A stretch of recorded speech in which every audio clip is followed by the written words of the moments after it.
नमस्कार जोहार। आज आप सबसे मिलकर बहुत अच्छा लग रहा है। आप सबका ज़िंदगी मिले ना दोबारा में बहुत बहुत स्वागत है। स्वागत है ज़िंदगी मिले ना दोबारा। ये ज़िंदगी है, कुछ करना है, कुछ बनना है और कुछ ऐसा करना है कि फ़ख्र से हमारे माता पिता सीना चौड़ा करके चल सके कि हमारे बच्चे ने इतना अच्छा किया है। आज एग्ज़ाम का दौर है और एग्ज़ाम के इस दौर में हर कोई बिज़ी है। कोई बच्चा 8वीं की परीक्षा दे रहा है, कोई 10वीं की दे रहा है, कोई 12वीं की दे रहा है, कोई 11वीं की दे रहा है। कुल 6, 7, 5, 4, 3, 2, 1 सब कोई परीक्षा में बिज़ी है। और सिर्फ बच्चे ही नहीं बिज़ी हैं, उनके माता पिता भी उतने ही बिज़ी हैं। तो आइए आज हम उसी पर चर्चा करेंगे कि परीक्षा की तैयारी कैसे करें। सबसे पहले तो मैं आज के इसमें बताना चाहूँगी कि परीक्षा की तैयारी तो करेंगे, लेकिन टेंशन नहीं लेने का। हम मैंने अभी तो सबसे अधिक इतना टेंशन हो गया है कि आप सोचते हैं कि कैसे पढ़ाई करें और माता पिता भी टेंशन में करने का सोचे और ऐसी पढ़ाई जिसमें हमें सफलता ज़रूर मिलेगी। आप किताब कॉपी सामने में रखते हैं, ध्यान कहीं और भटक जाता है। कुछ दिन तक आप ये सोशल मीडिया, मैं कहती हूँ मुझे भी मत सुनो। आप जो कंप्यूटर पर गेम खेलते हो और अपने मोबाइल पर चैटिंग करते हो, गूगल में कुछ खोजते रहते हो। पढ़ाई की खोजो तो इट्स ऑल राइट, लेकिन अगर दिल की खोजो तो बहुत बुरा हो जाता है। तो कुछ दिन इससे दूर रहो और पढ़ने का ही लक्ष्य बनाओ। पढ़ो और लिखो। जो आपका सिलेबस दिया गया है उस सिलेबस में पहले आप देखो कि पिछले साल कैसा क्वेश्चन पैटर्न था। और अभी तो बहुत सारे क्वेश्चंस, मॉडल क्वेश्चंस भी दिया है, जैक बोर्ड ने भी दिया है, सीबीएसई ने भी दिया है। आप उन मॉडल क्वेश्चंस को लीजिए और हर विषय को आप देखो बनाकर। 3 घंटे का समय जो आपको मिलता है या 2 घंटे का समय, जो भी समय निर्धारित है परीक्षा बोर्ड का, उसको सामने में अपने घड़ी को रखकर आप एक भी क्वेश्चन पेपर अगर सप्ताह में हर सब्जेक्ट का बना लोगे तो आपको टाइमिंग का पता चल जाएगा। क्योंकि बहुत बार होता है कि हम लिखते जाते हैं और कहीं से 5 क्वेश्चन है तो 4 ही कर लेते हैं।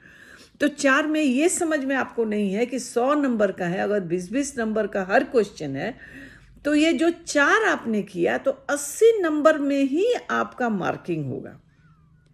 अगर आपने 5 कर लिया तो 100 मार्क्स में आपका मार्किंग होगा। तो इसलिए आपको सारे क्वेश्चंस का आंसर अटेम्प्ट करना है, लिखना है। हो सकता है जो आपको बहुत अच्छा आए उसको बहुत अच्छी तरह से लिखिए और जो कम आता है उसको उसी तरह से लिखिए, लेकिन time management is a very major factor. क्योंकि उसी घंटे में आपको सारी जितना चीज़ भी आप लिख रहे हैं आपको लिख भी लेना है। और दूसरा चीज़ है कि उसको लिखने के बाद आपको एक बार रिवाइज भी करना है, ताकि कुछ अगर दिमाग में रह गया है तो उसको फिर से हम लिख लें। और एग्ज़ामिनेशन फोबिया एक वर्ड है अंग्रेजी में, मतलब परीक्षा जाना है अभी सुबह में तो लगता है बार बार टॉयलेट जाएं, पानी पी लें, क्या कर लें, कुछ नहीं करना है। जब एग्ज़ाम में जाइए तो बस ईश्वर को याद कीजिए, माता पिता का आशीर्वाद याद कीजिए और क्वेश्चन पेपर को देखकर ईश्वर को याद करके आप अपना क्वेश्चन पेपर ध्यान से पहले पढ़िए और ध्यान से पढ़ने के बाद आप उसका आंसर लिखिए। आप देखेंगे आपका बहुत अच्छा पेपर जाएगा और लिखने के बाद फिर से रिवाइज कीजिए, आपका पेपर बहुत अच्छा जाएगा, आप बहुत अच्छे मार्क्स से पास करेंगे। अगर कभी कोई पेपर खराब जाता भी है तो उसका टेंशन नहीं लेकर आगे की तैयारी करनी है, आगे जो पेपर है उसको पढ़ना है। हो सकता है आपका मैथ्स बहुत अच्छा है तो आपका इंग्लिश थोड़ा कमज़ोर है तो थोड़ा अभी इंग्लिश पर भी ध्यान दे दीजिए अधिक से। अब मॉडल क्वेश्चंस ज़रूर बनाइए। ट्यूशन कर रहे हैं, पढ़ाई कर रहे हैं, सब अपनी जगह है, लेकिन self study is very important. आपको कितना भी कोई पढ़ा देगा, घोल कर नहीं पिला देगा।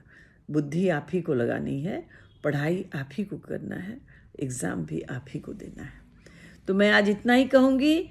मैं अपने सभी छात्र छात्राओं से कि टेंशन लेने का नहीं, देने का। आप इतना अच्छा लिखो कि आपका जो शिक्षक कॉपी देखेगा वो सोचेगा कि मार्क्स कहाँ काटूं। इन्हीं सब बातों के साथ आज यहीं पर मैं समाप्त करती हूँ। फिर मिलेंगे और बहुत जल्द मिलेंगे। मैं सोचती हूँ फिर मैं अगले सप्ताह या इसी सप्ताह के लास्ट में मिलूँगी और आपसे ढेर सारी बात बताऊँगी कि कैसे परीक्षा में और अच्छा किया जा सकता है और नंबर पाया जा सकता है। नमस्कार, जोहार। ज़िंदगी मिले ना दोबारा। बहुत अच्छे से पढ़ो, बहुत अपनी अच्छी ज़िंदगी जी लो। धन्यवाद आप सबको। जय हिंद, जय भारत।